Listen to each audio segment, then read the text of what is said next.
There is a version of Cold War history that gets taught in schools, repeated in documentaries, and cited in policy papers.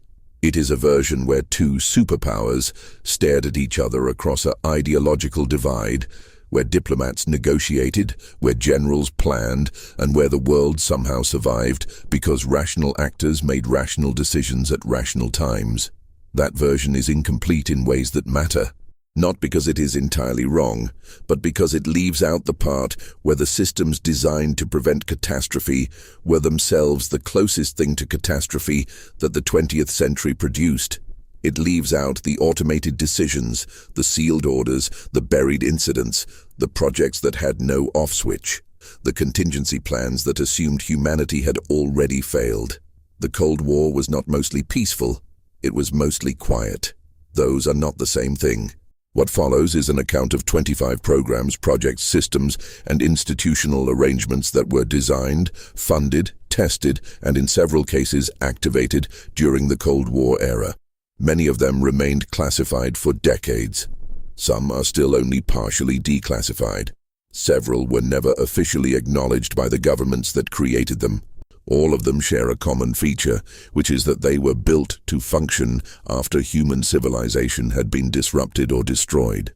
They were not deterrents in any conventional sense. They were not warnings, they were continuations.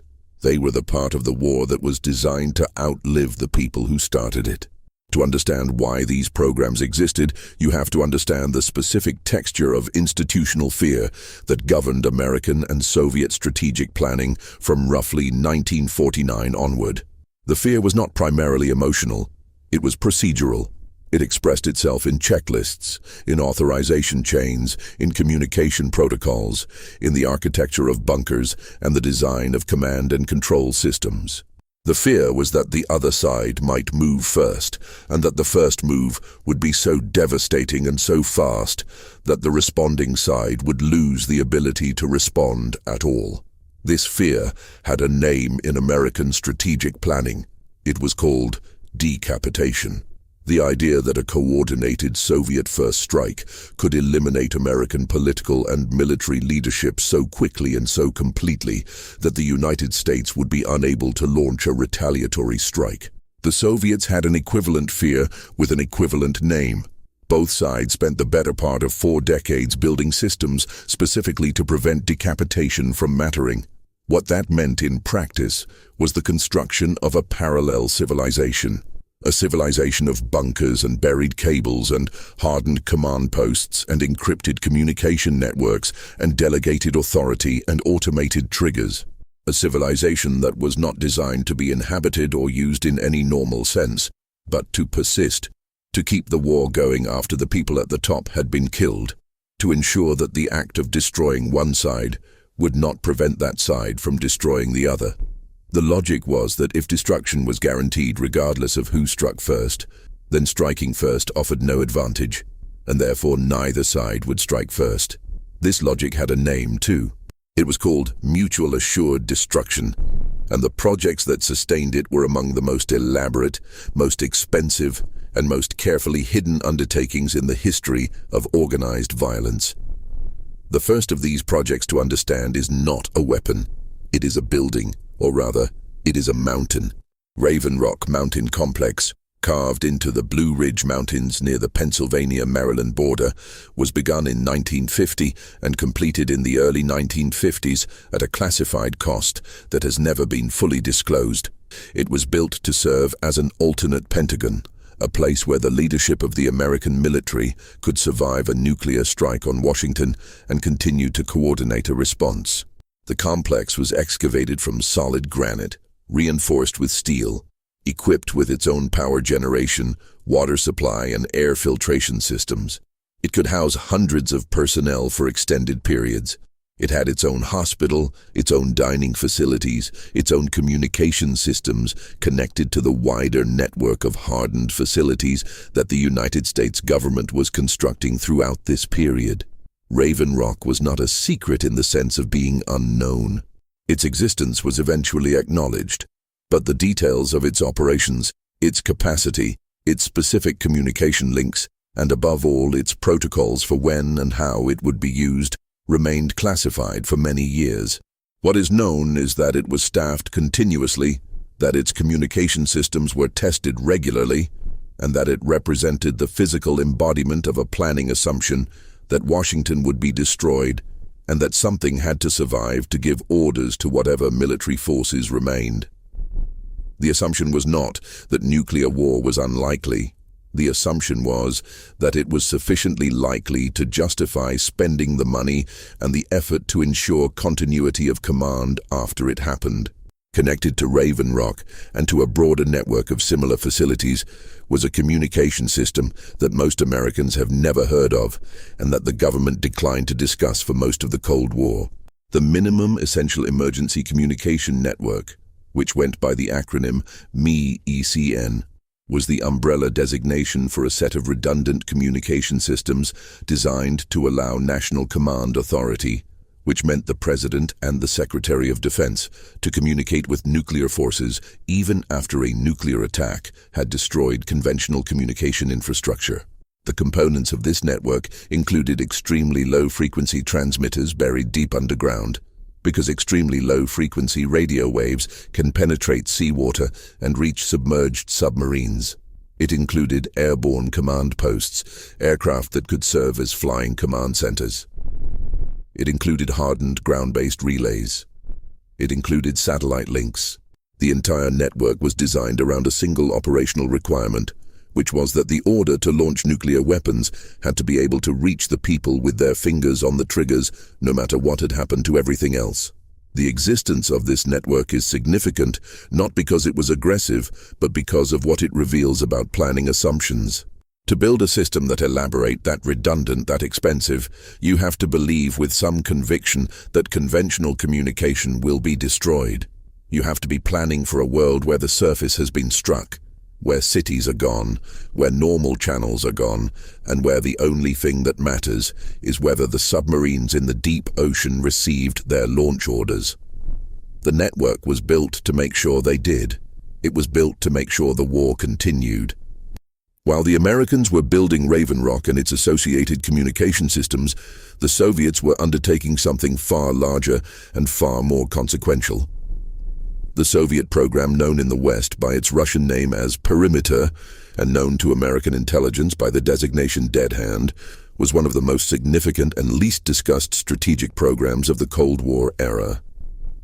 It was developed in the 1970s and became operational in some form in the early 1980s, though the precise timeline remains disputed because Soviet records on the program were not publicly discussed until after the Cold War ended, and even then the Russians were selective about what they confirmed.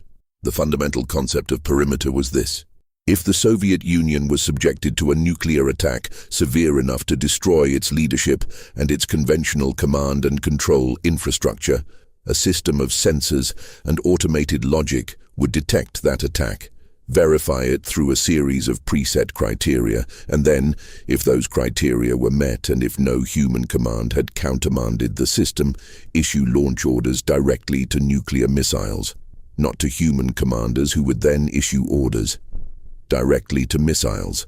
The system would bypass the requirement for surviving human authority and substitute automated judgment for human decision-making. It was, in the most precise sense of the term, a doomsday machine. The design of Perimeter incorporated multiple verification requirements specifically to prevent accidental activation. The system monitored seismic activity, radiation levels, atmospheric pressure changes, and communication traffic. It would only enter its automated launch mode if it detected signatures consistent with a nuclear attack and simultaneously detected that communication with senior Soviet leadership had been severed. A human officer stationed in a hardened bunker connected to the system had the ability to disable it or to authorize its activation. But the critical element, the element that made the system what it was that if the human officer was killed or incapacitated, the system could proceed without that authorization. The point was to remove the vulnerability created by the possibility of human death. If the people in charge were dead, the system would act for them. What is particularly striking about Perimeter is not its existence, but the fact that the Soviet Union never officially told the United States about it during the Cold War. The Americans learned of it through intelligence channels, not through disclosure. This matters because one of the arguments for a system like perimeter is that its deterrent value depends on the other side knowing about it. If your enemy does not know that attacking you will result in automated retaliation, then the system does not deter the attack. It only guarantees that the attack is followed by retaliation that the attacker did not expect. The Soviet decision not to disclose perimeter suggests that the system was not primarily intended as a deterrent communication. It was intended as an operational guarantee, a way of ensuring that the Soviet retaliatory capability would actually be used, not as a signal to the Americans, but as a matter of Soviet institutional certainty. The Americans had their own version of this problem, though they approached it differently. The specific program that addressed the decapitation vulnerability in American strategic planning was called the Emergency Rocket Communication System, which became operational in the 1960s. It was a set of modified Minuteman missiles that carried no warheads. Instead, they carried communication transmitters. The concept was that if Washington was destroyed and the normal command and control infrastructure was gone, these missiles would be launched on programmed trajectories and would broadcast launch orders to other nuclear forces as they flew. They were not weapons. They were message carriers, but the message they carried was the order to fire weapons. The distinction was technical. The effect was not. Alongside these communication systems, the United States developed and maintained a fleet of specially modified aircraft known as Looking Glass, a component of what was called Operation Looking Glass, which began in 1961 and ran without interruption for 29 years. The aircraft, which were modified EC-135 command planes, flew continuous airborne alert patrols so that at any given moment, 24 hours a day, 7 days a week, an airborne command post was in the air with the authority and the communications capability to direct American nuclear forces. The program ran continuously because the planning assumption was that a surprise Soviet first strike might not give enough warning time to get the aircraft airborne after the attack began. By keeping them continuously airborne, the vulnerability was eliminated. The aircraft could not be destroyed on the ground if they were never on the ground. Looking Glass operated for 29 years without a break in the airborne alert. The crews rotated, the aircraft rotated, the specific trajectories of the patrols shifted over time, but the coverage was continuous. This is a remarkable logistical fact that tends to get lost in discussions of Cold War history. For 29 years, an aircraft, with the authority to order the launch of American nuclear weapons, was always in the air somewhere over the continental United States. Always. The program ended in 1990, when the changing strategic environment made continuous airborne alerts seem less necessary.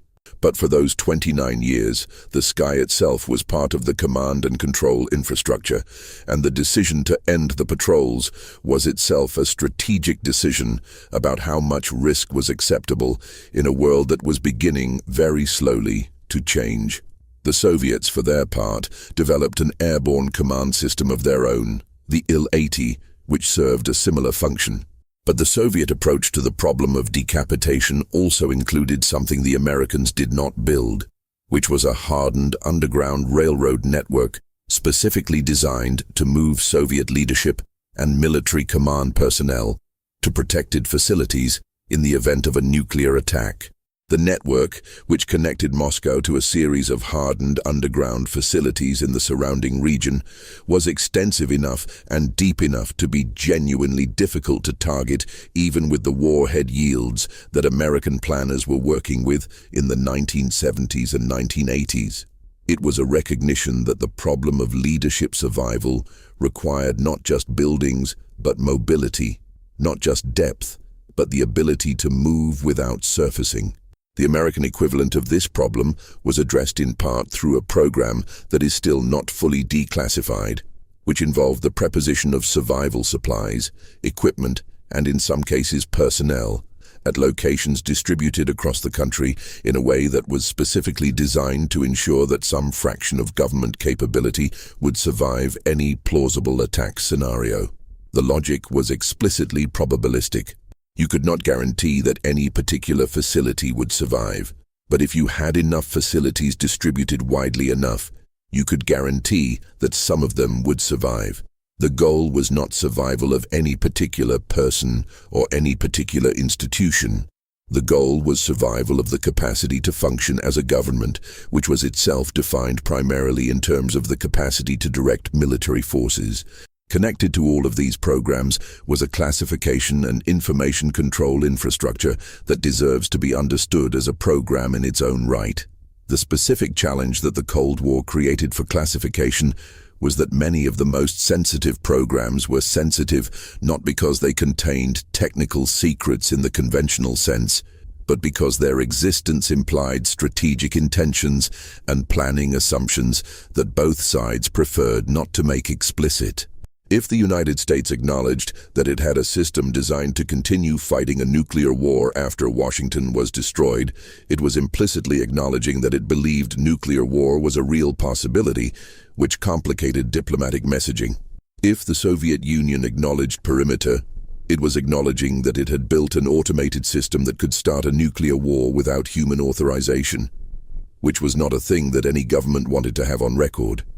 The solution to this problem was not to lie exactly, but to maintain a very precise and carefully enforced distinction between what was officially acknowledged and what was operationally real. Programs existed in a kind of institutional limbo, where they were funded, staffed, tested, and maintained with great care, but their existence was not formally confirmed in any public document. They were real in every operational sense and officially absent in every public sense. This created a situation where the most consequential strategic programs of the Cold War were the ones that the public knew least about, and where the official history of the period was systematically incomplete in ways that served institutional purposes rather than historical ones. One of the clearest examples of this dynamic involved the American program known as Project 112 and the associated project SHAD, which stood for Shipboard Hazard and Defense. These programs, which ran from the early 1960s through the early 1970s, involved the testing of biological and chemical weapons on military personnel who were not fully informed of what they were being exposed to. The tests were conducted at sea, in the open ocean, on Navy ships whose crews were told they were participating in defensive research. In some cases they were. In other cases they were being used as test subjects for agents that caused real harm. The programs were classified for decades. Veterans who experienced health effects from participation in these tests were unable to get medical records or official acknowledgement because the records were classified. The government acknowledged the programs only in 2000, after decades of pressure from affected veterans and their families. Project 112 and SHAD represent one category of Cold War program, those that were classified primarily to conceal wrongdoing or to avoid accountability for harm done to American service members. But they also illustrate a broader institutional pattern, which is that classification was used not only to protect legitimate secrets, but to manage the political consequences of decisions that had been made at high levels and that carried significant legal and ethical liability.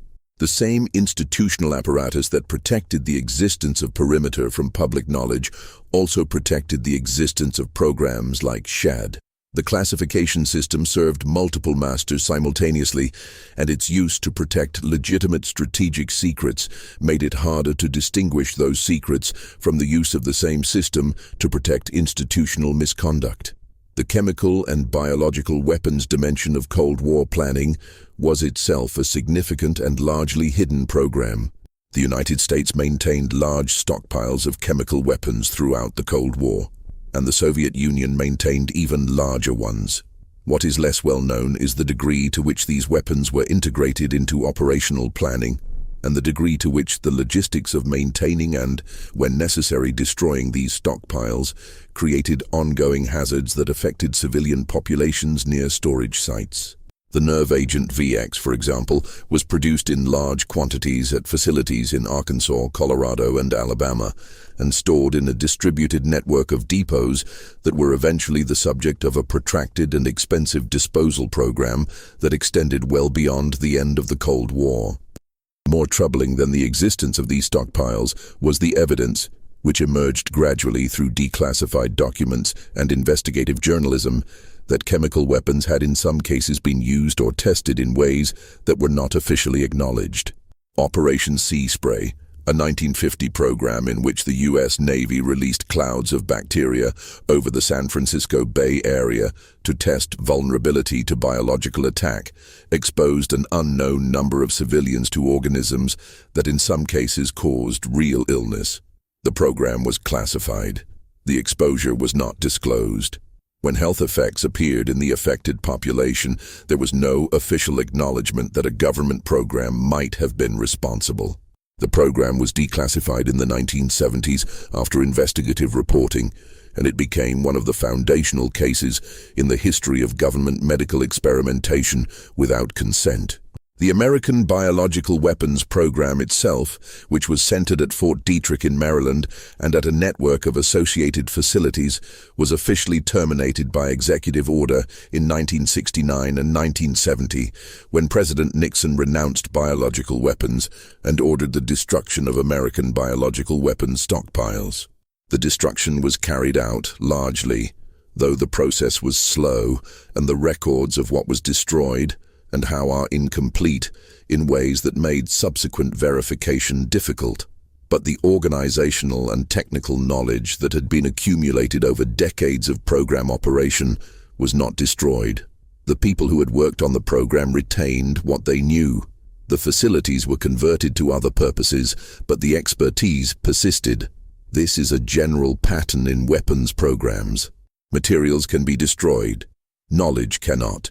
The Soviet biological weapons program during the Cold War was significantly larger than the American one, and it continued after the Soviet ratification of the Biological Weapons Convention in 1972, which formally prohibited the development and stockpiling of biological weapons. The program, known by the name of the organization that ran it as Biopreparat, employed at its peak tens of thousands of scientists and technicians at dozens of facilities across the Soviet Union, and it was developing weaponized versions of plague, smallpox, anthrax, and a range of other pathogens, as well as novel agents that had been genetically modified to enhance their lethality or to defeat vaccine-based defenses. The program was secret within the Soviet system in a way that went beyond normal classification. Even senior Soviet officials did not know its full scope. It operated as a parallel institution, funded through separate budget channels, staffed by personnel who were officially assigned to civilian research institutes. The existence of Biopreparat was not known to the American government in anything approaching its true scale until after the Soviet collapse, when defectors including Kanatjan Alibekov, who later changed his name to Ken Alibek, came forward and described what they had seen and worked on. What they described was not a program on the margins of Soviet strategic planning. It was a core component of Soviet warfighting doctrine, integrated into operational military plans in ways that the American intelligence community had significantly underestimated. The program had developed weapons designed for use in ways that would make attribution difficult. Pathogens that could be dispersed covertly, that had long incubation periods, that would appear in the enemy population before anyone understood that a biological attack had occurred. The implications of Biopreparat for the history of the Cold War are significant and underappreciated. Throughout the period when American and Soviet negotiators were discussing arms control, when treaties were being signed and inspection protocols were being debated, the Soviet biological weapons program was expanding. The treaty regime that was supposed to address biological weapons was being systematically violated by one of the parties to it, and the violations were of a scale and sophistication that made them strategically significant. The Cold War is often discussed in terms of nuclear weapons, But the biological weapons dimension represents a parallel arms race that operated largely outside the framework of strategic dialogue and that left behind a legacy of knowledge, expertise, and institutional capability that did not disappear when the Soviet Union did. The nuclear dimension of Cold War planning produced its own set of hidden programs, accidents, and near misses that were classified for years and that, taken together, tell a very different story from the official narrative of careful management and successful deterrence. The accidents alone constitute a significant body of history. The American term for a nuclear weapons accident is broken arrow. The number of officially acknowledged broken arrow incidents during the Cold War is 32. This number is certainly incomplete, because the criteria for official acknowledgement are themselves defined by the institutions that have an interest in minimizing the apparent frequency of such incidents. What the acknowledged incidents reveal is sufficient to make the point. In January 1966, a B-52 bomber carrying 4 hydrogen bombs collided with a tanker aircraft during a refueling operation over Palomares, Spain. The B-52 broke apart. 4 hydrogen bombs fell to earth near the Spanish coastal town of Palomares. 3 of the bombs landed on Spanish soil. 1 landed in the Mediterranean Sea. None of the 4 bombs detonated in a nuclear explosion, but 2 of the 3 that landed on Spanish soil had their conventional explosive components detonate on impact, which dispersed plutonium over a significant area of Spanish farmland. The American government classified the full details of the accident and the resulting contamination for years. A cleanup operation was conducted, but subsequent studies have found elevated rates of certain cancers in the affected area, and the question of how thoroughly the contamination was addressed has never been fully resolved to the satisfaction of Spanish authorities or the affected population. The Palomares incident is the kind of event that illustrates what it meant to maintain nuclear weapons on continuous alert. The weapons were always in motion, always being transported, always being handled by fallible human beings in conditions that were often difficult and sometimes dangerous. The logic of the alert posture required this.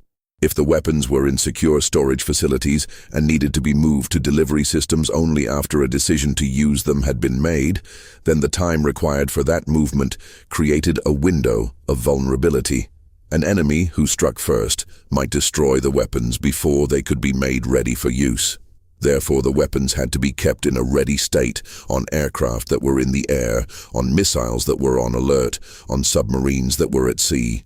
This posture minimized the strategic vulnerability, but maximized the operational risk. The same year as Palomares, another B-52 crash occurred near Thule Air Base in Greenland, again with hydrogen bombs aboard.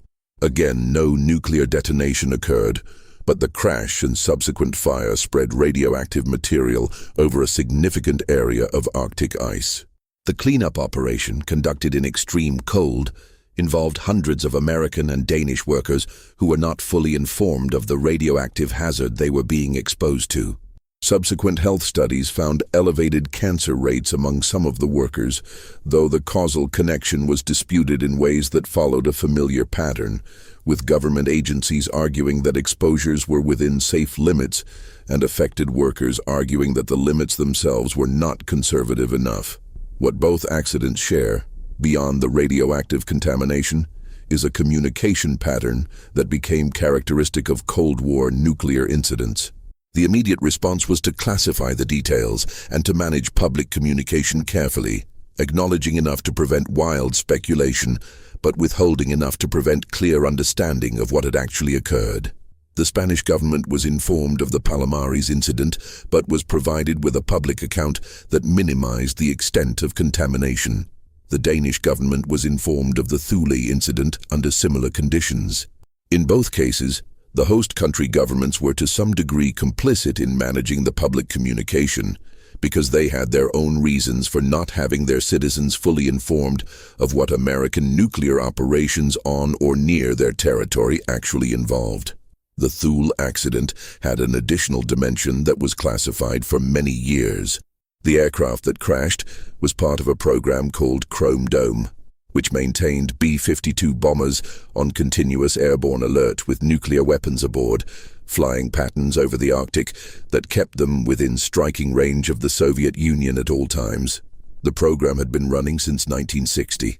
The Thule crash in 1968 was the event that caused the American government to reconsider continuous airborne alert, and Chrome Dome was suspended shortly after. But the program had been running for 8 years, during which American aircraft carrying hydrogen bombs were continuously in the air over some of the most unforgiving terrain on Earth. And the Thule crash was not the first accident in the program. It was simply the one that ended it. The Soviet nuclear program had its own accidents, most of which were classified within the Soviet system and have come to light only partially through a combination of defector accounts, post-Soviet archival access, and environmental studies. What is known suggests a rate of nuclear accidents within Soviet nuclear forces that was at least as high as the American rate and probably higher, particularly in the submarine force, where the conditions of Cold War operations were extraordinarily demanding and where the consequences of mechanical failure were particularly severe. The Soviet Navy lost several nuclear submarines during the Cold War, including the K-129, which sank in the Pacific in 1968, and the K-19, which suffered a reactor accident in 1961 that killed 8 crew members and irradiated many others who kept the reactor from exploding by repairing it manually without proper shielding. The K-19 incident is particularly significant because of what the crew did and what it cost them. When the reactor cooling system failed at sea, the ship faced a potential reactor meltdown that would have been catastrophic. In the absence of proper repair equipment, the crew improvised cooling system components from materials available on the submarine, working in the reactor compartment without adequate protective equipment, absorbing lethal doses of radiation in the process. They prevented the catastrophe. 8 of them died within days of acute radiation exposure. Many others died in the years that followed from radiation-related illness. The incident was classified by Soviet authorities.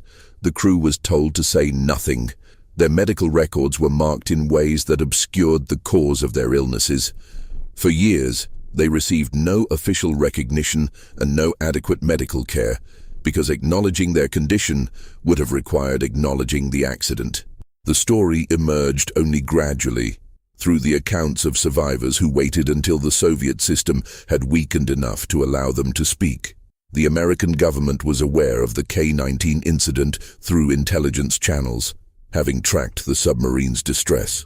What they knew about the specific nature of the accident was incomplete, but the broader pattern of Soviet submarine reactor accidents was known to American intelligence, and it contributed to a strategic assessment of Soviet nuclear forces that was more complicated than the simple numerical comparisons of warheads and delivery systems that dominated public debate. The reliability of Soviet nuclear forces, the ability of Soviet submarines to maintain their patrols without accidents, the condition of Soviet nuclear weapons storage facilities, all of these were factors in the strategic equation, and all of them were subjects of intense intelligence collection effort. American submarine operations during the Cold War included activities that went well beyond simple patrol and deterrence.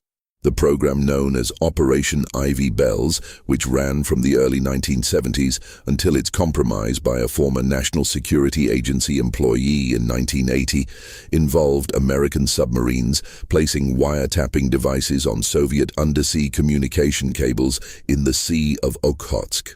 The cables carried communications between Soviet military facilities in the Russian Far East, and the intelligence gathered from tapping them was considered extremely valuable. The submarines involved in placing and retrieving the recording devices were operating in Soviet territorial waters, in conditions where discovery would have constituted a significant international incident and might have escalated in unpredictable ways. The operation ran successfully for nearly a decade before it was betrayed. The Soviets recovered the recording devices after learning of the program and used them as propaganda. But the intelligence the program had gathered over the preceding years represented a significant advantage in the American understanding of Soviet military operations in the Pacific. Ivy Bells was a covert intelligence program of the conventional kind, risky but not existentially so. But American submarine operations during the Cold War extended into areas that were far more dangerous. The program of collecting acoustic signatures of Soviet submarines, tracking their patrols, and on occasion following them closely enough to gather detailed intelligence about their operations, brought American and Soviet submarines into proximity in ways that periodically resulted in collisions and near collisions. These incidents were classified on both sides. Neither government wanted to publicize the fact that its submarines were conducting operations this aggressive in what would technically be classified as peacetime. The operational culture of the submarine force on both sides encouraged exactly this kind of aggressive intelligence gathering, rewarded the officers who did it successfully, and treated the risks as acceptable costs of an activity whose strategic value justified them. What this operational culture produced over time was a situation in which Soviet and American submarines were regularly in close physical proximity in conditions of mutual concealment, with neither side having full knowledge of where the other's submarines were, and with both sides operating under rules of engagement that gave submarine commanders significant latitude to take defensive or offensive action in response to perceived threats. The scenario in which a submarine commander, convinced that the vessel approaching him was preparing to attack, made a decision that resulted in the sinking of the other submarine, was not a scenario that existed only in theory. It was a scenario that people who worked in the submarine forces of both sides recognized as a genuine risk, and that the classification systems of both governments ensured the public was unaware of. The risk of inadvertent escalation from submarine incidents was part of a broader problem that Cold War planners called the stability-instability paradox. The argument was roughly this: mutual assured destruction, by making large-scale nuclear war mutually suicidal, actually created a permissive environment for small-scale conflict and covert operations, because both sides knew that the other side could not escalate to nuclear war without destroying itself. The stability at the nuclear level, in other words, created instability at the conventional and covert level. This meant that the Cold War was not actually stable in the sense of being free from conflict. It was stable only in the sense that direct, large-scale military confrontation between the superpowers was unlikely. Beneath that threshold, the competition was intense, continuous, and in many cases actively dangerous. One of the areas where this dynamic played out most clearly was in signals intelligence. The American Signals Intelligence Program, centered at the National Security Agency, but involving a global network of collection stations, partner agencies, and specialized collection platforms, was one of the largest and most expensive intelligence programs in the world. The Soviet equivalent, operated through the GRU and the KGB, was comparable in scale. Both programs were targeted heavily at each other, and both programs involved collection activities that required getting close to the other side's military and communication systems in ways that were inherently risky. The American reconnaissance flights along and over Soviet borders, conducted by U-2 aircraft and later by SR-71 aircraft and by satellites, were a continuous source of intelligence on Soviet military capabilities and also a continuous source of diplomatic tension when the Soviets detected them and protested. The shoot-down of Francis Gary Powers in his U-2 over the Soviet Union in May 1960 was the most dramatic of these incidents. But it was not unique. Soviet air defenses engaged American and Allied reconnaissance aircraft on multiple occasions during the Cold War, and the diplomatic consequences of these incidents were managed with a combination of official denial, partial acknowledgement, and quiet negotiation that kept them from escalating while maintaining the essential fiction that these operations were not occurring. What made the reconnaissance program particularly significant in terms of the risk it created was the response time problem. When a U-2 or a reconnaissance aircraft approached Soviet territory, Soviet air defense systems detected it and began tracking it. The process of deciding what to do with the aircraft, of determining whether it was hostile, of authorizing an intercept, involved a chain of decisions that in a time of heightened tension could easily produce a miscalculation. On September 1st, 1983, a Korean Airlines Boeing 747, Flight 007, strayed into Soviet airspace over Sakhalin Island after a navigation error.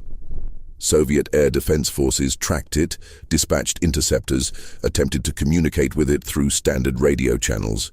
And then, when it continued on its course without responding to those communications, shot it down. All 269 people aboard were killed. The Soviet pilot who fired the missile reported afterward that he was convinced the aircraft was an American reconnaissance plane. The aircraft had been tracked for more than 2 hours. The decision-making chain that resulted in its destruction was operating under time pressure and under assumptions shaped by the operational environment of the Cold War, which was an environment in which hostile reconnaissance flights were a real and ongoing phenomenon. The Korean Airlines shoot-down illustrated something that Cold War planners understood but rarely discussed publicly, which was that the same systems and the same operational habits that were designed to defend against genuine military threats could in certain conditions produce catastrophic errors against civilian targets. This was not a peripheral risk. It was built into the architecture of the system.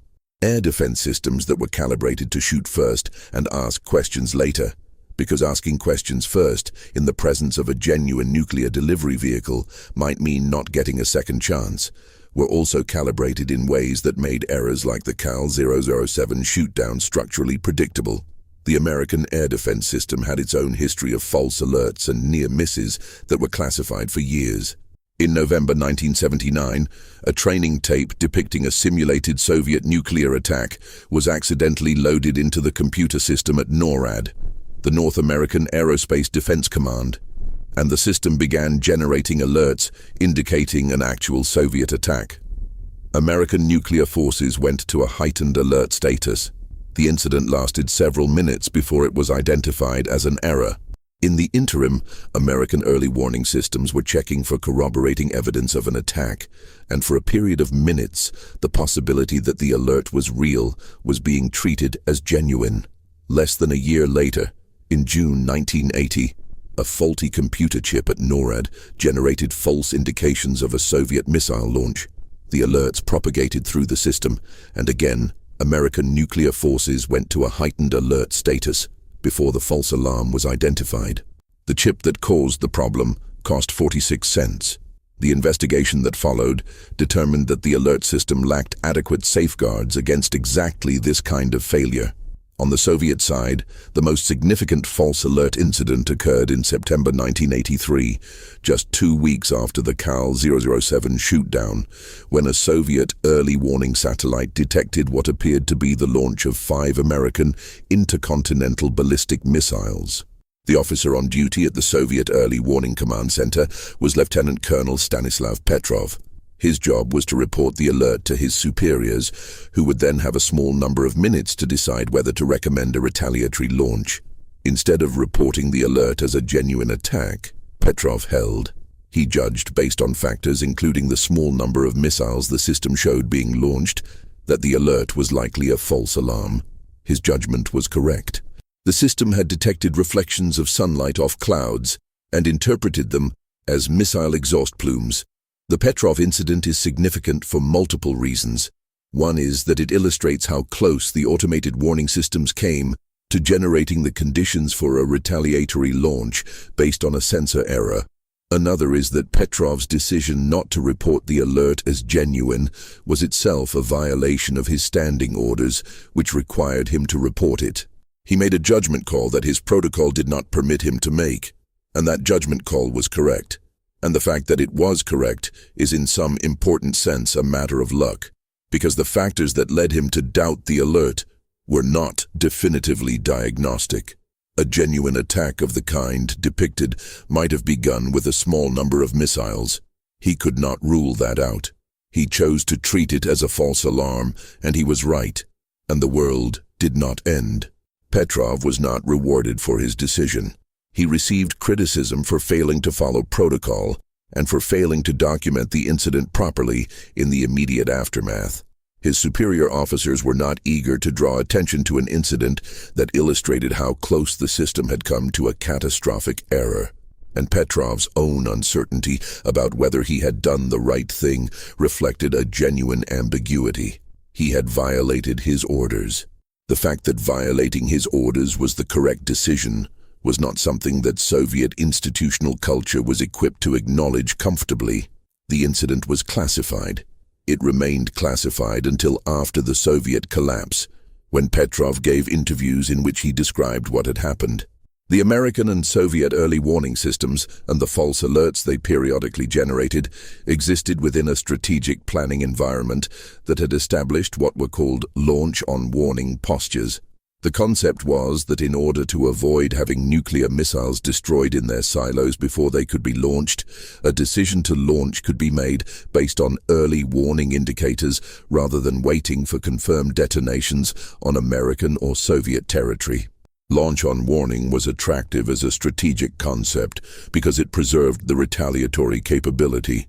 It was deeply dangerous as an operational concept because it meant that a false alarm had the potential to trigger a real launch before anyone had time to confirm that the alarm was genuine. The American government has been ambiguous about whether it ever officially adopted a launch-on-warning posture.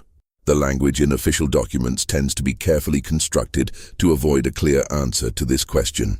What is clear is that the systems were configured in ways that would have allowed a launch-on-warning response, that the decision time available to American leadership in response to a warning of Soviet attack was measured in minutes, and that the pressure to make that decision quickly was intense because waiting for confirmation meant potentially waiting until the missiles had already arrived. This is the logic that drove the early warning systems, the command and control infrastructure, the airborne command posts, and the perimeter system. All of it was designed to address the problem of decision time. All of it was designed to make the decision faster, more certain, and less dependent on human deliberation. All of it was, in some degree, a mechanism for removing the one factor that might have prevented catastrophe, which was the possibility that a human being would pause long enough to doubt. The nuclear submarine forces of both sides represented the most stable element of the deterrent equation and simultaneously the most opaque. Submarines were stable because they were concealed, because an enemy who could not locate them could not target them, and because their survival ensured that a retaliatory capability would persist, regardless of what happened to land-based forces and command and control systems. They were opaque because the communication constraints of operating submerged meant that submarine commanders operated with significant independence from national command authority. A submarine that received orders would execute those orders, but a submarine that was unable to receive orders would operate under the last instructions it had been given, or under the standing orders that governed its behavior in the absence of new instructions, or under the judgment of its commander. The specific question of what American and Soviet submarine commanders were authorized to do in the absence of communication from national authority was itself a classified matter. The answers changed over time as the strategic environment changed and as the experience of submarine operations accumulated.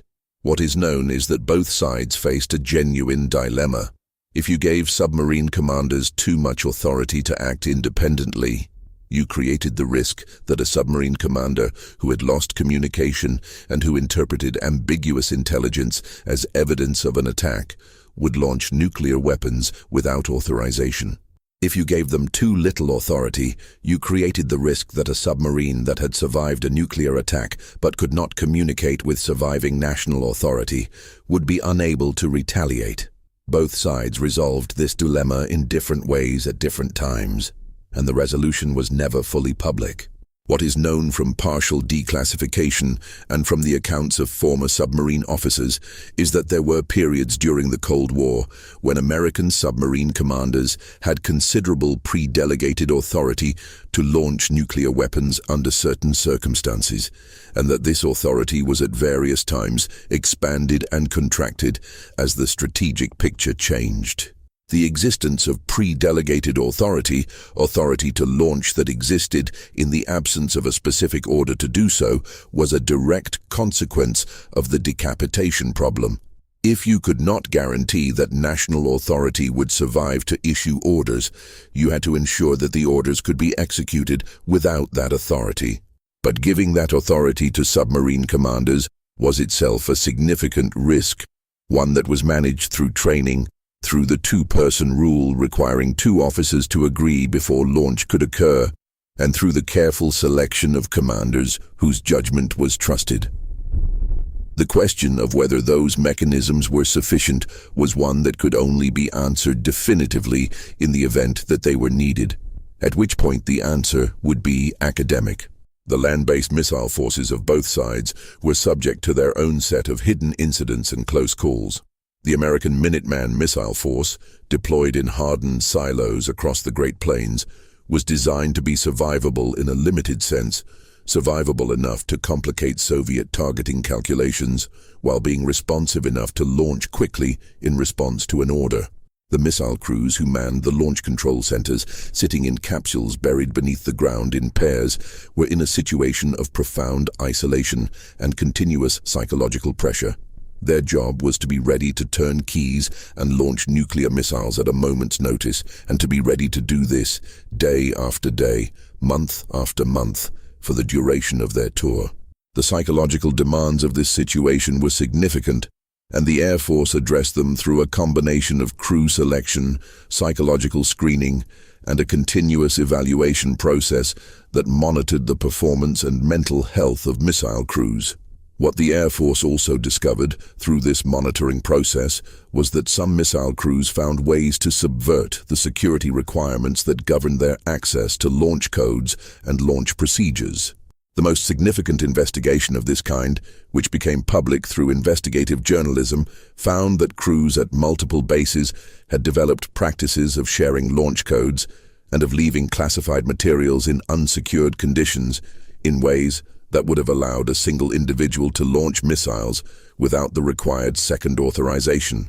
This was a violation of the two-person concept that was supposed to prevent unauthorized launch. It was a violation motivated not by malice but by fatigue, by the grinding routine of alert duty, and by a culture that in some units had evolved in ways that prioritized operational readiness over procedural compliance. The investigation found these problems, and corrective action was taken, but the investigation also revealed that the security culture in the missile force had developed in ways that the Air Force leadership had not been fully aware of, and that the assumption that procedures designed to prevent unauthorized launch were being rigorously followed was not entirely accurate.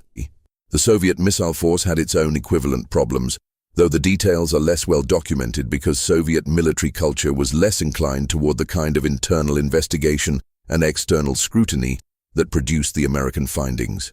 What is known from defector accounts and from the post-Soviet period is that the Soviet missile force operated under conditions of significant resource constraint, particularly toward the end of the Cold War, and that maintenance standards and safety procedures were not always rigorously enforced. The 1980 explosion at a Soviet missile silo, which killed several soldiers, was one of many incidents that pointed to systemic problems in the maintenance of Soviet nuclear forces that went beyond the specific site and the specific incident.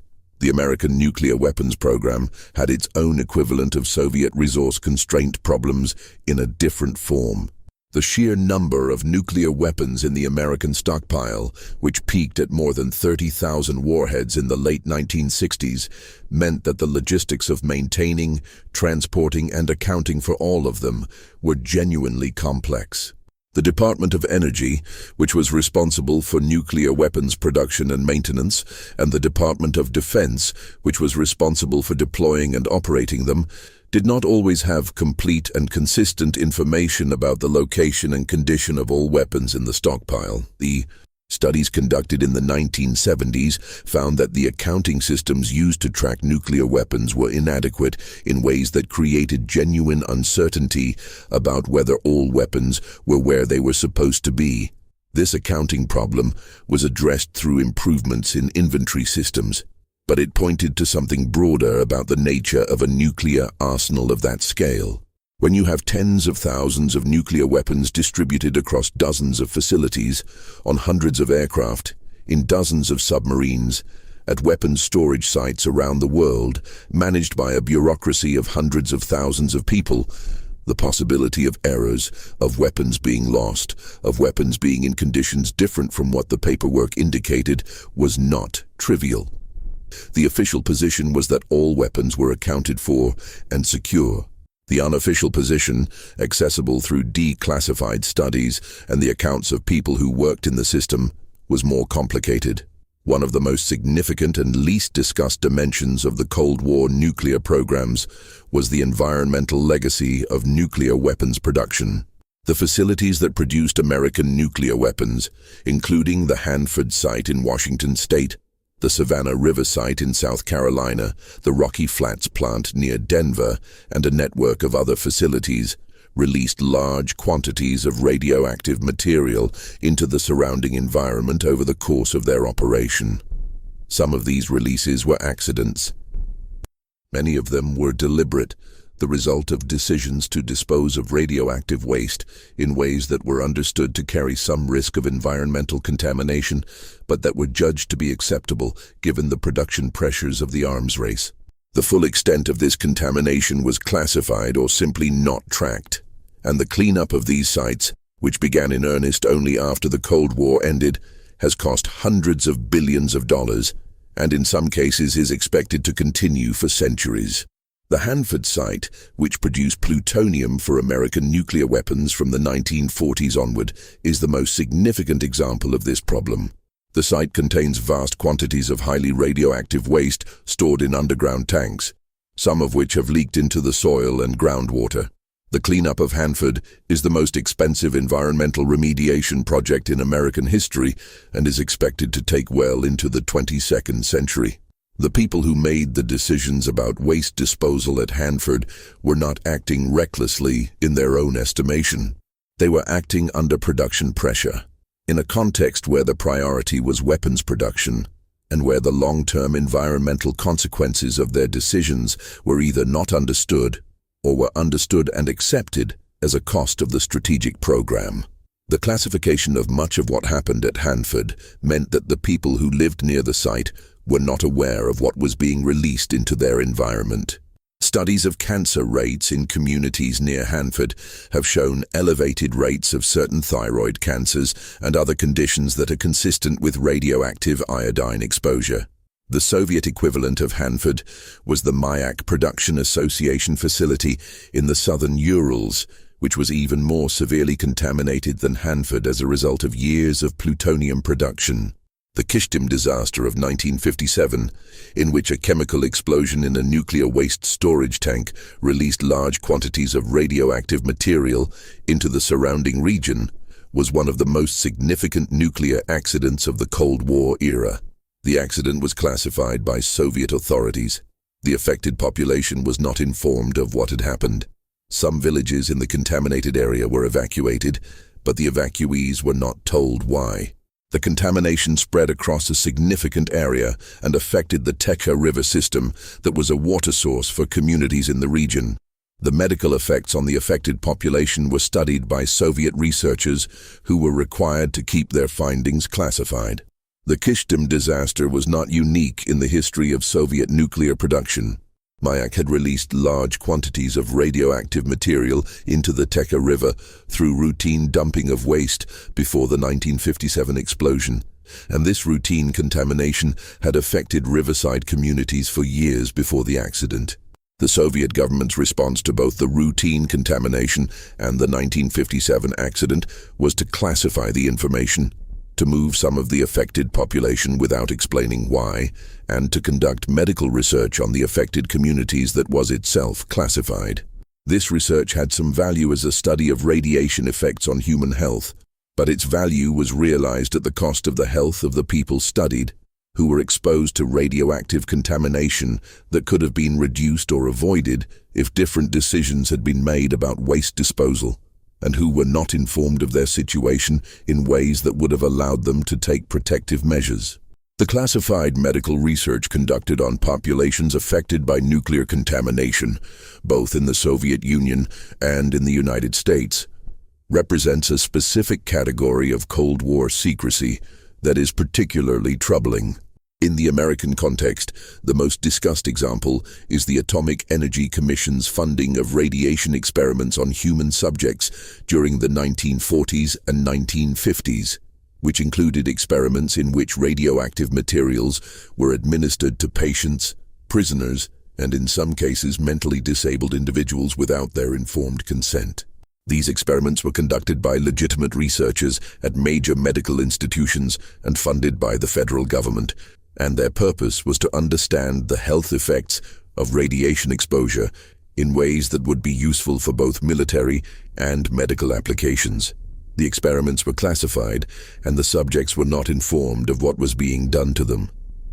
A 1994 Federal Advisory Committee investigation, the Advisory Committee on Human Radiation Experiments, documented these experiments in detail and concluded that many of them violated basic standards of research ethics. The committee found that the classification of the experiments had served to protect the researchers and the institutions from accountability and had prevented the subjects from knowing what had been done to them. Many subjects had died without ever knowing that they had been part of a classified research program. The committee recommended measures to address these failures, including disclosure to affected individuals and families, though the ability to provide meaningful remedy was limited by the passage of time. The pattern established by the radiation experiments extended to other areas of Cold War research on human subjects. The CIA's Macultra program, which ran from the early 1950s until 1973, involved experiments with psychoactive drugs, hypnosis, sensory deprivation, and other techniques on subjects who were in most cases not informed of their participation.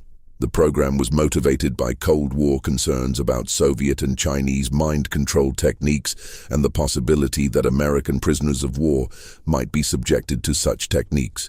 The experiments were conducted at universities, hospitals, and other research institutions with the knowledge of the administrations of those institutions, but without the knowledge of the human subjects involved.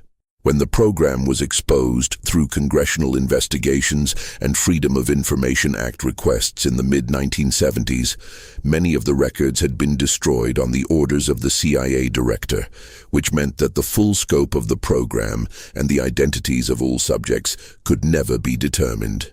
MCultra is significant in the context of Cold War hidden programs, not only because of what it did, but because of how it was structured.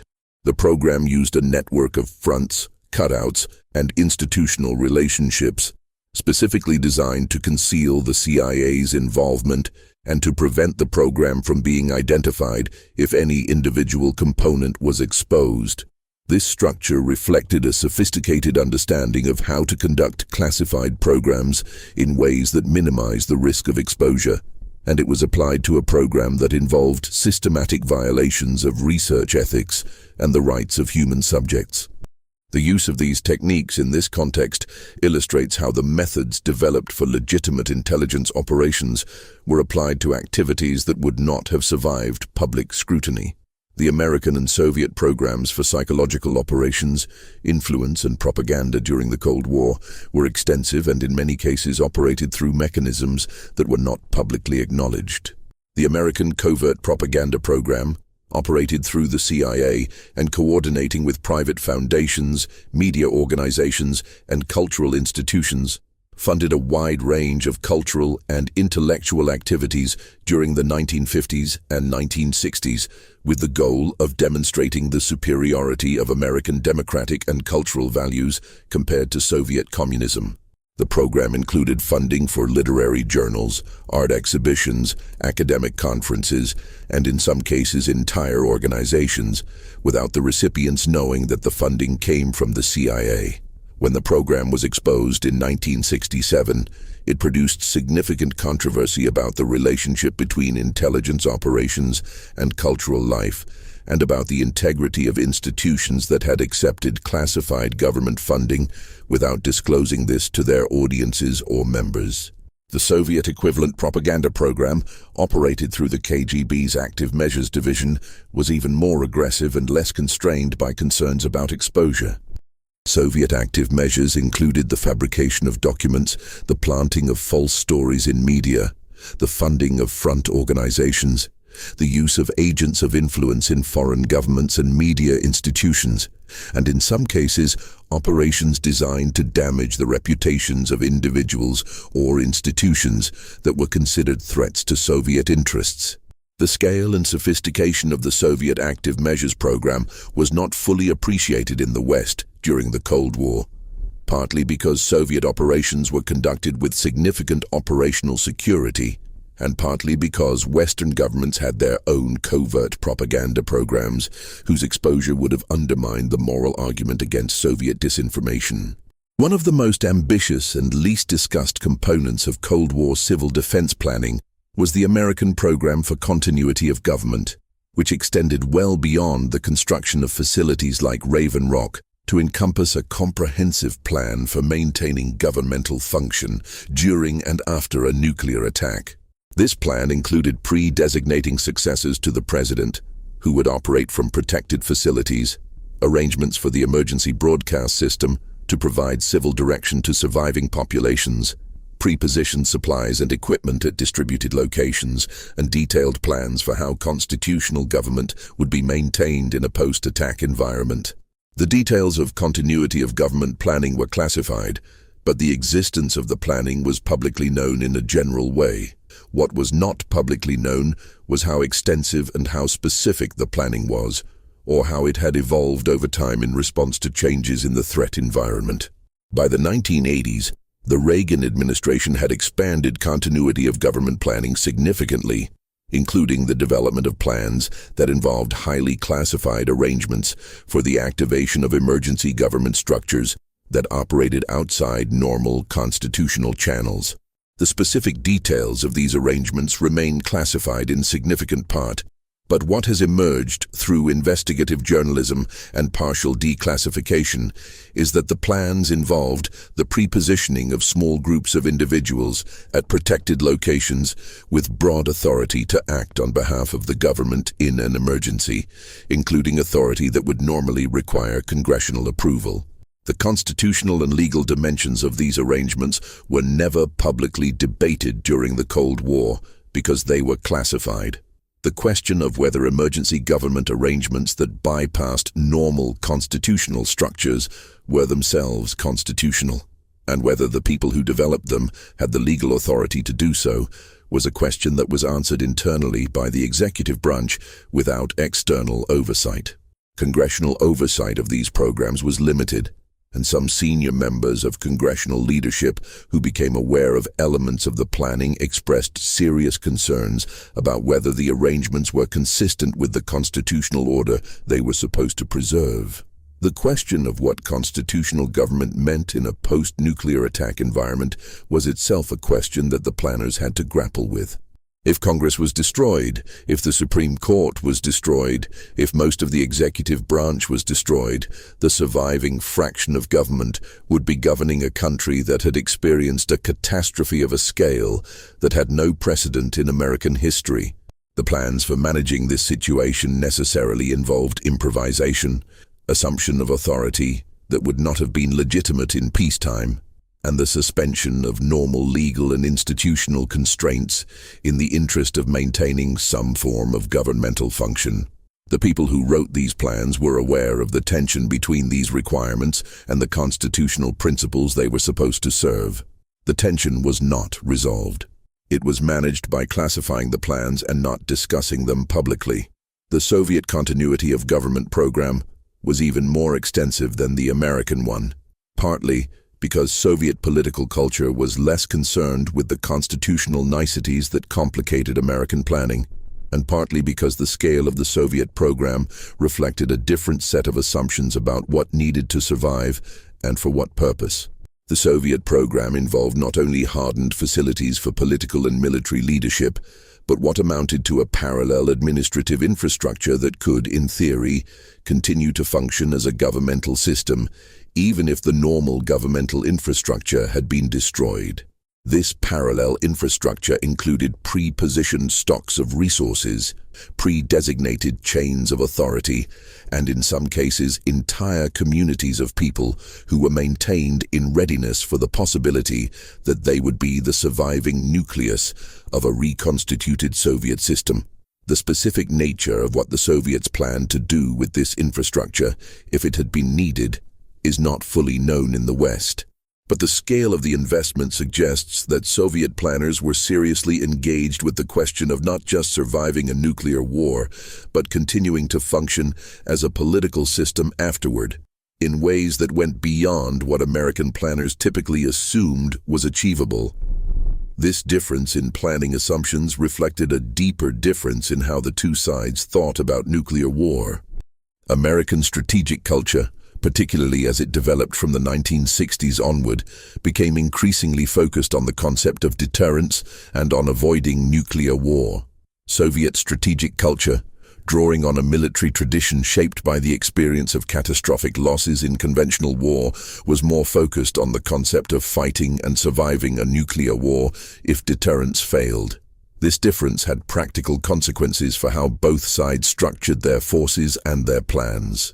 American planning for nuclear warfighting remained somewhat ambivalent, oscillating between the logic of deterrence, which required making nuclear war look unsurvivable, and the logic of warfighting, which required having plans and capabilities to fight a nuclear war if it occurred. Soviet planning was more consistently oriented toward warfighting, with more explicit attention to what Soviet forces would do, and how Soviet government would function during and after a nuclear exchange. This did not mean the Soviets were more willing to start a nuclear war, but it meant they had thought more carefully about what would happen if one started, and that their planning infrastructure reflected this. One of the most significant and least discussed Cold War programs was the American effort to understand Soviet military planning through technical intelligence collection. The specific program known as Ryan, which was a Russian acronym for nuclear missile attack, was a Soviet intelligence collection program targeting American military activities, designed to provide warning of American preparations for a nuclear first strike. The Soviets worried, particularly during the early 1980s, that the Reagan administration's military buildup and its aggressive rhetoric represented preparation for a genuine nuclear attack on the Soviet Union. Ryan was designed to collect intelligence that would provide warning before such an attack occurred. What makes Ryan significant is the specific indicators it was designed to monitor. Soviet intelligence analysts had developed a list of observable activities that they believed would precede an American nuclear attack. These activities included things like increased blood bank operations at military hospitals, unusual activity at government facilities, increased communications traffic, changes in personnel patterns at sensitive installations. The problem with monitoring for these indicators was that many of them were also produced by exercises, by routine seasonal variations, and by other activities entirely unrelated to nuclear attack preparation. The Ryan program was designed to detect warning signals in an environment full of ambiguous data, and it was doing so during a period of genuine tension when the American military was conducting exercises of unusual size and complexity. The most dangerous episode connected to Ryan was the NATO exercise known as Able Archer 83, conducted in November 1983. This was a command post exercise designed to practice NATO procedures for the transition from conventional to nuclear war. It involved senior officials using real communication protocols. It exercised the actual procedures that would be followed in a genuine nuclear release decision, and it was of an unusual scale and character compared to previous exercises. Soviet intelligence, monitoring through Ryan, observed the exercise and in some cases concluded or came very close to concluding that it might not be an exercise at all. Some Soviet units went to heightened states of readiness. Intelligence reports reaching British and American analysts suggested that the Soviet response to Able Archer went beyond what a rational assessment of a known NATO exercise would have warranted. The Able Archer 83 incident, And the Soviet response to it was alarming enough that when American intelligence assessed it afterward, it produced a genuine recalibration of how American policymakers understood Soviet threat perception during this period. The conclusion that the Soviets had been genuinely frightened, that they had looked at Able Archer and seen in it something that might be a precursor to a real attack, contributed to a moderation of Reagan administration rhetoric and to a greater sensitivity to the ways in which American activities that were understood internally as defensive or routine might look very different from the Soviet perspective. The Able Archer episode illustrates a fundamental problem with the intelligence analysis that was supposed to stabilize Cold War deterrence. Both sides were trying to determine the other's intentions from observable actions, and observable actions are inherently ambiguous. An exercise that is genuinely an exercise looks from the outside very similar to final preparations for an actual attack. A reconnaissance flight over your territory that is genuinely just collecting intelligence is indistinguishable from your ground radar, from a flight that is identifying targets. The ambiguity was irreducible, and the systems that were designed to manage it, the early warning systems, the intelligence collection programs, the analysis centers, were themselves sources of ambiguity because they could generate false alerts and misassessments that created exactly the conditions they were designed to prevent. The program of arms control negotiations that ran throughout the Cold War was, in one sense, an attempt to manage this fundamental ambiguity by creating transparency and predictability in domains where opacity and surprise were otherwise the norm. The Strategic Arms Limitation Talks, the Intermediate Range Nuclear Forces Treaty, the Strategic Arms Reduction Treaties, these were attempts to put quantitative limits on nuclear forces, to establish verification procedures, and to create channels of communication that could reduce the risk of miscalculation. They were genuinely significant achievements, and they did constrain the arms race in meaningful ways, but they also had limits that were built into their structure. Arms control negotiations covered what could be counted and verified. They covered deployed warheads on counted delivery vehicles, and they established inspection regimes that allowed both sides to verify compliance with the limits they had agreed to. What they did not cover was the full range of activities that constituted the strategic competition. They did not cover the development of new technologies that might alter the strategic balance in the future. They did not cover the intelligence collection programs that both sides used to monitor the other's forces. They did not cover the command and control systems that determined how those forces would be used. They did not cover the continuity of government programs, or the civil defense programs, or the plans for fighting a nuclear war if deterrence failed. All of those continued, unaffected by the arms control treaties, throughout the period when the treaties were in effect. The arms control process also created its own set of institutional pressures that in some cases worked against the stability it was supposed to produce. Within the American defense establishment, there were significant constituencies who believed that arms control agreements were disadvantageous to the United States, that they constrained American flexibility while providing the Soviets with a false sense of legitimacy, and that the focus on negotiated limits distracted from the need to maintain the military superiority that actually deterred Soviet aggression. These constituencies were not politically marginal. They included senior military officers, influential defense analysts, and members of Congress who had significant influence over defense budgets and policy. Their arguments shaped the structure of American negotiating positions and contributed to the difficulty of reaching and ratifying arms control agreements. The specific program of ballistic missile defense, which re-emerged as a major policy initiative with the Reagan administration's Strategic Defense Initiative announced in 1983, illustrates how arms control and strategic competition interacted in complex ways. The Anti-Ballistic Missile Treaty of 1972 had placed strict limits on ballistic missile defense systems, based on the logic that effective ballistic missile defense by either side would destabilize deterrence by potentially allowing the side with effective defenses to contemplate a first strike without fear of retaliation. The ABM Treaty was, in the judgment of its architects, a stabilizing agreement that preserved the mutual vulnerability on which deterrence depended. The Strategic Defense Initiative challenged this logic by proposing to develop defensive systems capable of intercepting Soviet missiles before they could reach American territory. Whether such systems were technically achievable was itself disputed, and remains disputed today. What was not disputed was that the proposal to develop them represented a challenge to the strategic framework that had governed deterrence since the early 1970s.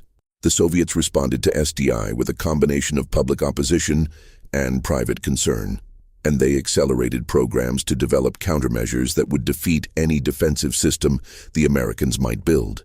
The program, in other words, stimulated exactly the kind of arms competition it was supposed to eventually supersede. The technical intelligence programs that both sides used to monitor each other's compliance with arms control agreements were themselves significant programs with their own operational risks.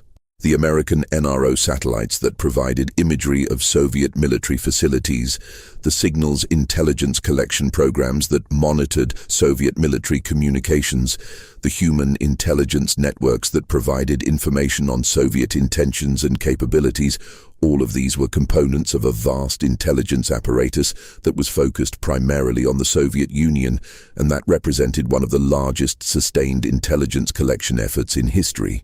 The Soviet intelligence collection effort targeted at the United States was similarly extensive, and Soviet intelligence operations against American military and governmental facilities were aggressive throughout the Cold War. The specific damage done by Soviet intelligence penetrations of American institutions is still not fully understood, because some of the most significant penetrations were not discovered until late in the Cold War or after it ended. The case of Aldrich Ames, the CIA officer who passed information to the Soviet Union and to Russia from 1985 until his arrest in 1994, is the most damaging known penetration of American intelligence in the Cold War era. But it was not unique. The Walker spy ring, which passed Navy communication secrets to the Soviets from 1968 to 1985, gave the Soviets access to American naval communication systems that allowed them to read encrypted Navy traffic for a significant period. The Robert Hanssen case, discovered only in 2001, involved an FBI officer who had been passing information to the Soviets since 1979. The cumulative effect of these penetrations on American strategic programs is difficult to assess precisely, because assessing it would require knowing what the Soviets knew and how they used it, and much of that remains unclear. What is clear is that the assumption that American classified programs were secure from Soviet intelligence was not fully warranted, and that Soviet intelligence had access to information about American strategic planning, force structure, and technical programs that American officials would have found deeply troubling had they known the full extent of it at the time. The technical programs for delivering nuclear weapons in the event of war also had their own set of hidden histories. The American Single Integrated Operational Plan, known as PSYOP, was the classified document that specified which nuclear weapons would be delivered to which targets and in what sequence in the event of a nuclear war. The PSYOP was developed and maintained by the Joint Strategic Target Planning Staff, and it was one of the most highly classified documents in the American government. Its specific content was known only to a small number of people with appropriate clearances. What has emerged through partial declassification is that the PSYOP at various points in the Cold War included target sets and employment concepts that reflected assumptions about nuclear war fighting that were quite different from the public rhetoric of deterrence. The PSYOP called for attacks on Soviet military targets, on Soviet leadership facilities, on Soviet industrial capacity, and on Soviet population centers in various combinations, depending on which version of the plan was being executed and at what point in a conflict it was executed. The targeting of Soviet population centers was not something that American officials were eager to discuss publicly, because the official rhetoric emphasized that American nuclear forces were targeted at military assets, not at cities. The internal targeting plans told a more complicated story. The Soviets had an equivalent targeting plan, the details of which are even less accessible than the American one. but which drew on a strategic tradition that placed significant emphasis on the importance of destroying the enemy's ability to wage war, which included targeting not only military forces, but the industrial and economic infrastructure that supported them. Soviet targeting of American cities and industrial centers was assumed by American planners, and American civil defense programs were designed, or at least nominally designed, around the assumption that major American cities would be targeted in a Soviet nuclear attack. American civil defense during the Cold War was itself a hidden program in the sense that the gap between official claims about what civil defense could achieve and what civil defense planners actually believed was significant and was not publicly discussed. The Federal Civil Defense Administration and its successors promoted a version of civil defense that suggested ordinary Americans could survive nuclear attack through measures like building fallout shelters, following evacuation routes, and practicing duck and cover drills. The evidence for this was weak. The fallout shelters were inadequate for the weapons the Soviets actually had. The evacuation plans assumed warning times and traffic capacities that were unrealistic.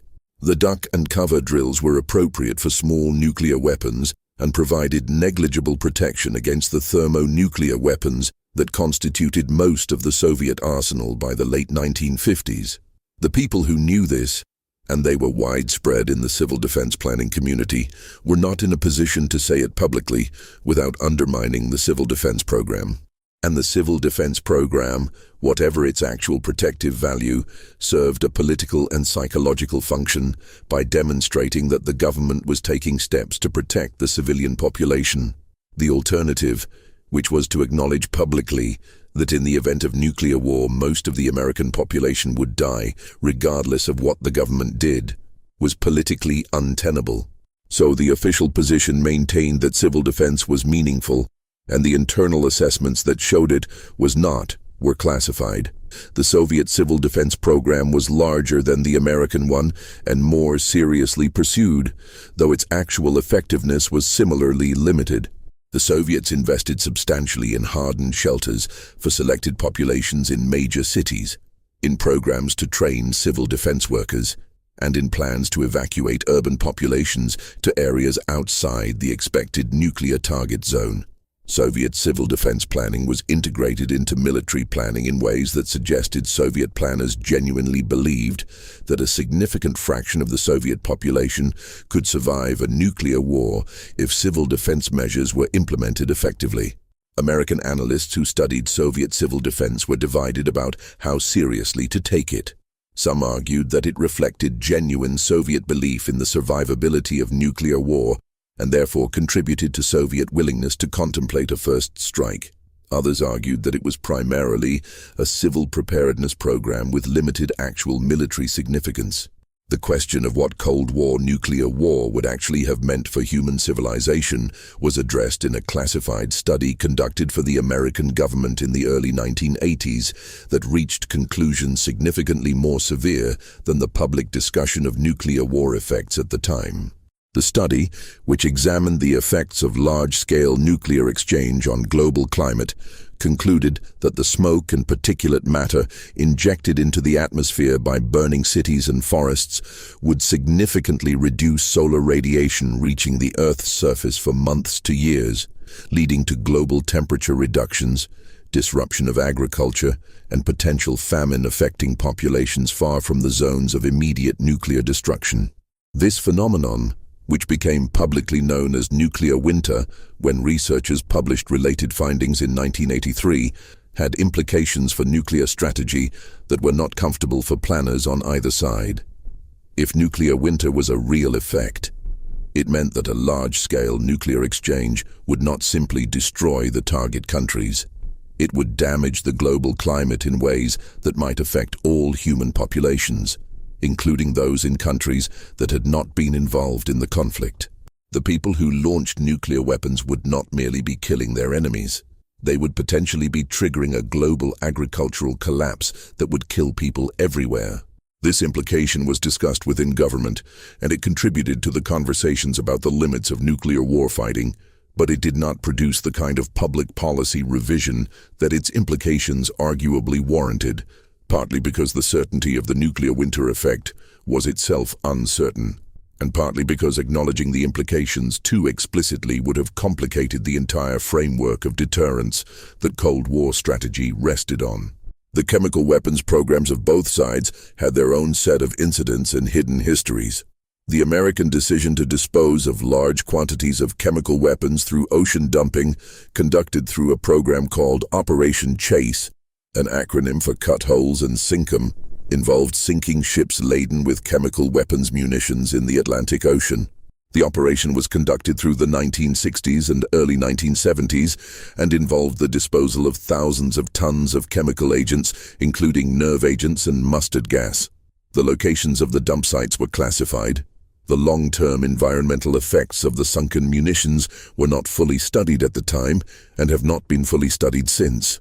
The munitions are corroding on the ocean floor, and the chemical agents they contain are released into the marine environment as the containers degrade.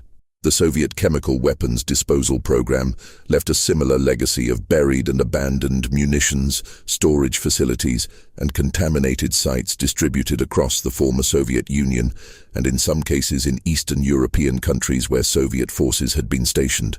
The full inventory of Soviet chemical weapons and the locations of all storage and disposal sites was not fully shared with the international community even after the Soviet collapse, and the Chemical Weapons Convention verification process has had to work with incomplete information about what was produced, where it went, and how it was disposed of. The question of where Cold War weapons programs ended and current strategic realities begin is not a question with a clean answer. The treaties that formally ended the Cold War did not include provisions for eliminating all of the systems that the Cold War had created. Ballistic missiles still stand in silos. Submarines still patrol the oceans with nuclear weapons aboard. Early warning satellites still watch for missile launches. Command and control systems still exist for issuing launch orders. The dead hand system, or something that performs its function, is believed by analysts who follow Russian strategic programs to still exist in some form. The specific programs and facilities may have changed, but the architecture of automated response and assured destruction that the Cold War built was not dismantled when the political conflict that created it was formally declared over. The American nuclear arsenal at the end of the Cold War was significantly reduced from its peak through a combination of arms control agreements and unilateral decisions. The Russian arsenal was similarly reduced, but the reductions left both sides with thousands of nuclear warheads, sufficient to cause catastrophic damage to global civilization many times over. The early warning systems that periodically generated false alerts during the Cold War continued to operate. The communication systems designed to ensure that launch orders could be issued after a nuclear attack continued to be maintained. The planning for nuclear war, conducted by institutions on both sides whose organizational identity and purpose were tied to the existence and operation of nuclear forces, continued. The people who had worked in the programs described in this account, the officers who had manned missile launch centers and submarine command posts, the scientists who had worked on weapons design and effects, the intelligence analysts who had tried to understand what the other side was doing, the civil defense planners who had tried to figure out how to protect populations from effects that were ultimately unprotectable. These people retired, or they moved to other work, or they died. The institutions they had worked for continued. The systems they had built continued. The knowledge they had accumulated persisted in the training programs and the doctrine documents and the classified histories that governed the institutions that succeeded them. The Cold War ended in 1991 with the dissolution of the Soviet Union, which removed the political antagonist that had given the entire Cold War structure its meaning. The Warsaw Pact had dissolved 2 years earlier. The Berlin Wall had come down in 1989. The specific political and ideological conflict that had driven the construction of the systems described in this account was over, but the systems themselves continued. They continued because dismantling them was slow, expensive, and politically complicated. They continued because the institutions that operated them had reasons to argue for their continuation. They continued because the knowledge of how to build them persisted and could be applied again, and because the world contained other nuclear-armed states whose intentions could not be assumed to be benign. And they continued in some measure because the habit of building systems designed to function without human judgment, of removing human decision-making from the loop in the interests of speed and certainty and survivability, had become embedded in strategic culture in ways that proved more durable than the political context that had produced it. What ended in 1991 was the specific form of the competition. What did not end was the infrastructure of assured destruction that the competition had created, the sensor networks and the command systems and the hardened facilities and the submarines and the missiles and the pre-delegated authorities and the automated triggers. These persisted. They were inherited by successor states and by successor institutions and by successor doctrines that were shaped by the same fundamental logic that had produced them, the logic that safety required certainty, that certainty required speed, and that speed required removing from the equation the human hesitation that might, in another world, have been the only thing worth preserving.